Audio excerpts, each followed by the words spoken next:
Okay, Billy Preston, Nightlife Band.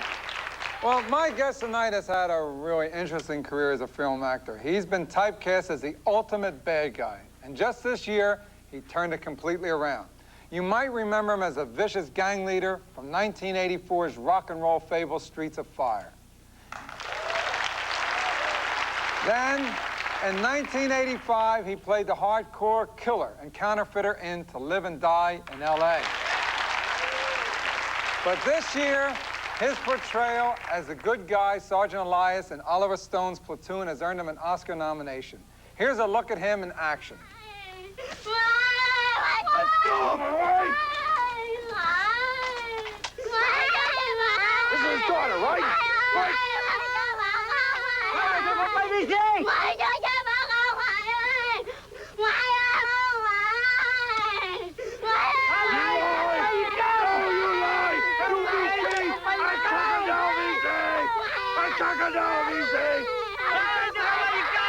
I cock-a-doodle!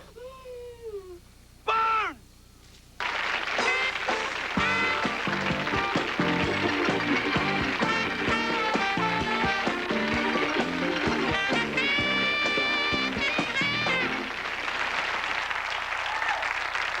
Well, that's some water for you. I gotta ask you, I had trouble with your first name.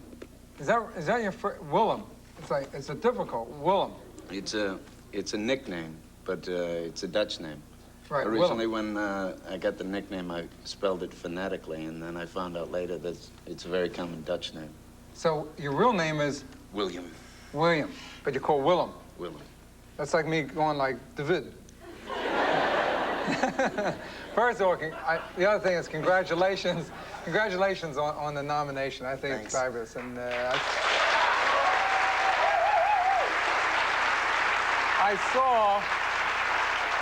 I saw everything you've done. I saw Platoon, and have you seen Platoon? Did you see them? Yeah. No, did you see them? No, it isn't a dumb question. Some people don't go to see movies, their own movies, right? Did you see the movie? Yes, I have. I saw it a couple of times. What was your feeling if you could separate it? What was your feeling? Because such a controversy over the film. How do you feel about it as you sat there watching it?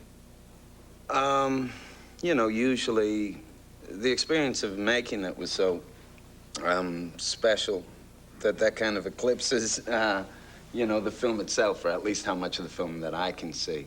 Yeah. Because when I watch it, I'm still thinking of when we shot it. Real strong association. So, yeah, I sat in the theater and looked at the screen, but I feel like I didn't really see the film. Yeah, it's tough to separate yourself from it. Yeah, sure. Because then you look at it and say, oh, that was take 3, right? Instead of... Something like that. Or you think, oh, yeah, it was hotter than hell that day, that kind of thing.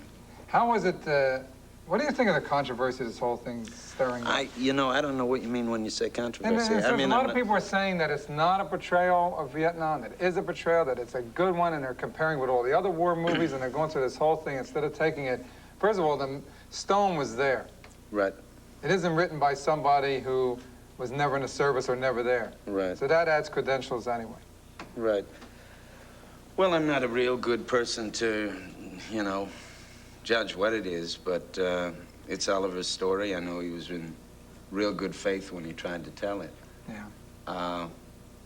The film is very important to some people. I'm happy about that. For the people that think it's not accurate or glorifies war or whatever, I don't know what to say to those people. I'll tell you one thing, it was one of the most exciting films I've ever seen. Great. And that's what I felt about it. Just sitting there and watching it, just as a film, it's fabulous. How'd you get that part? Because, you're such a bad guy, and all of a sudden you got to be a good guy. How'd they pick you for a good guy? Well, there's a little story. Oliver tried to make the film several times. He cast it like 3 times. The first 2 times it was never even made. But the first time I met him, we had a good rapport. I liked him. He said, I don't know what role to put you in. I was interested in the project. I read for almost every role. Second time, I was busy. Third time, he was watching TV. He saw a clip of To Live and Die in L.A., and something in the Rick Masters character that I was playing made him think of the man that the Sergeant Elias character is based on. Yeah, maybe which is kind of like the intensity, because he was such a bad guy. To Live and Die in L.A. was so bad. Right. He said it was a certain kind of sensuality or, charismatic quality. Yeah. You really look bad. You look like a bad guy. I mean, I watch you on the screen all the time, and I think, boy, that guy looks bad. And now we're sitting here, and this is my desk, and you're like relaxed, and you look bad. I mean, you always. What are you trying to do to me? No, Turn this thing around. You're like the kind of guy that, growing up in my neighborhood, we saw you in a bar, we'd say, this guy's bad. You ever have, like, you always look that way? I mean, you always feel like... I mean, you ever get in trouble because you look bad? Or... Yeah, sometimes I do. Yeah, you get that bad I mean, look. sometimes I have that sense that, if there's a bunch of people in the crowd and someone's looking for trouble, it's like radar, sometimes they'll seek me out. Yeah, because you look like you're just like the kind of guy who would, like, dig being in trouble. See, sometimes they pick on me. They just say, you with the big nose, and I'd always act like I didn't have it. I want to ask you about this good bad guy some more. I have another question to ask you, but we're going to take a little break here. I want to ask you about this bad...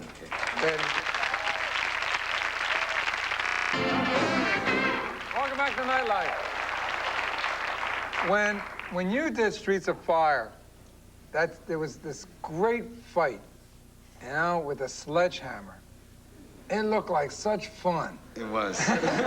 It Was that fun? Sure, it's terrific. It's one of the greatest street fight scenes ever done. Oh, great. No, it was great fun to do. They get out there and well, Paré, he's a pretty big guy, but you really whoop him with that. Yeah, but we know what happens at the end, right? Yeah, but was that a real sledgehammer? For some shots where you would have to smash windshields or make a dent in something, yeah. But otherwise, there were lighter. Yeah, I couldn't imagine. Copies. Yeah, couldn't imagine whaling that. But then we decided that when we first went at it, they looked too light, so we had to, kind of do a little tense and then act the weight of it a little bit. Wow, and then, in this other action, and The Live and Die in L.A., you really shot up a lot of things. I mean, I never did these kind of movies, No, it's got to be fun to just go in there with all those weapons and... I must admit, there's a part when I look at a script, you kind of cruise through the thing and see how many toys there are to play with, and, if there's cars and guns or exotic things to do, it's a lot of fun. Printing money into Live and Die was great fun. Oh, yeah, when you were counterfeiting. Yeah. Making all that money. Yeah. When you were growing up, now you didn't grow up bad, right? You really came from a nice rural kind of a... Middle class, Midwest, no trouble. Where were you, Wisconsin? Wisconsin. Yeah, that's where my brother lives, Madison. Really? Yeah. Madison, oh yeah. So you grew in a little town? Yeah, 60,000 people. That's a town? That's a building here. I mean, did you ever get in trouble, or were you always like nothing to really speak of. I was a pretty good boy. See, you busted my bubble, man. I thought... I don't have any stories Yeah, for I thought you you. were gonna, I drove a car through a police station once, and... That's why I like to act it out in the movies, I guess. Yeah, you like the action films, though, right? I do. I like to do all kinds of things, but... What about comedy or...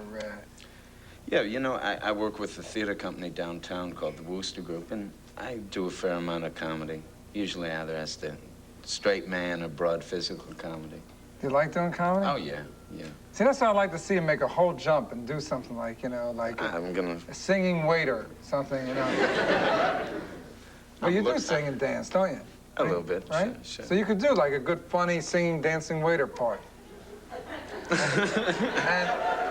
And I could be the guy who drives through in a car. That's a deal. What is group you're working with? What's the next project? You have a project coming up now, the Saigon, right? That you're working on. But that's not about Vietnam.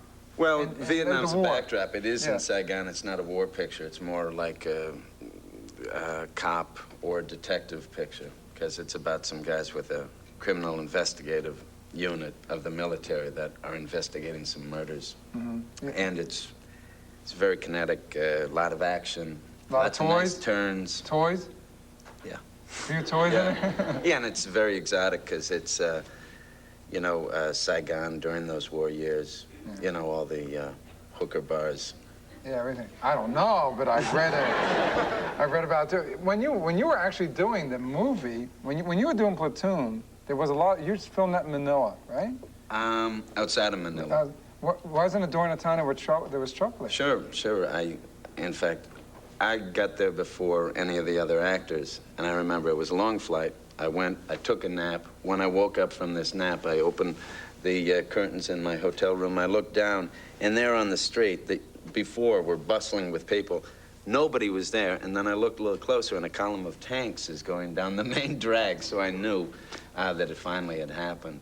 You didn't think you overslept for the film? You actually heard the comedian, right? Right now. But you actually heard shots being fired, and that. No, you know, because it was pretty much a foregone conclusion that Marcos was going to get out by then. There was some sniping around the TV station. Oh yeah, that's when they took it over. Yeah. But other than that, it was. I mean, the real mark of that change was that it was peaceful. But what was it like to work in those conditions? Because you were really working in the Philippines. That's really hot and bad at that time. The jungle is. Yeah, that jungle is real funky and. Because the scene, right. The scenes from the movie, you could tell this is like bad jungle. Right, and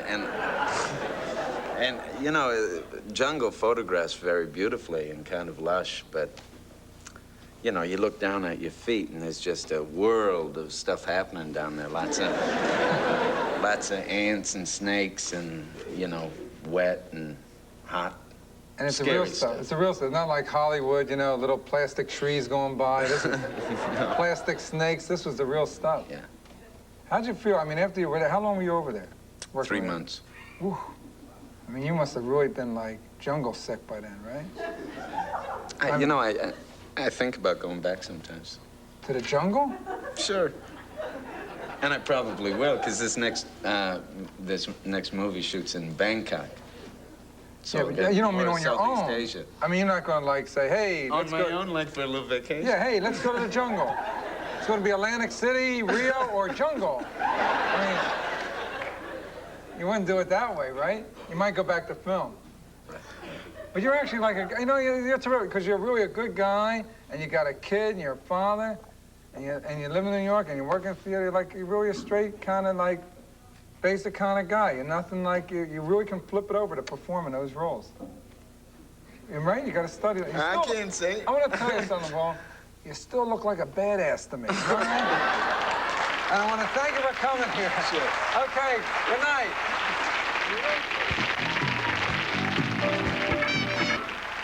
Listen, I got so caught up in how bad he looks that we still had some time. See, the show's not over. Now, one of the things I've been reading about you, and I could see it from we have some women and young women, you've become like a sex symbol now.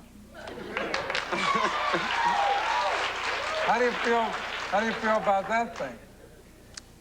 What can I tell you? 35 seconds? Yeah, in 10 seconds. How do you like it? You like it? Just fine, just fine. Here's the bad sex symbol. Good night now. Really good night.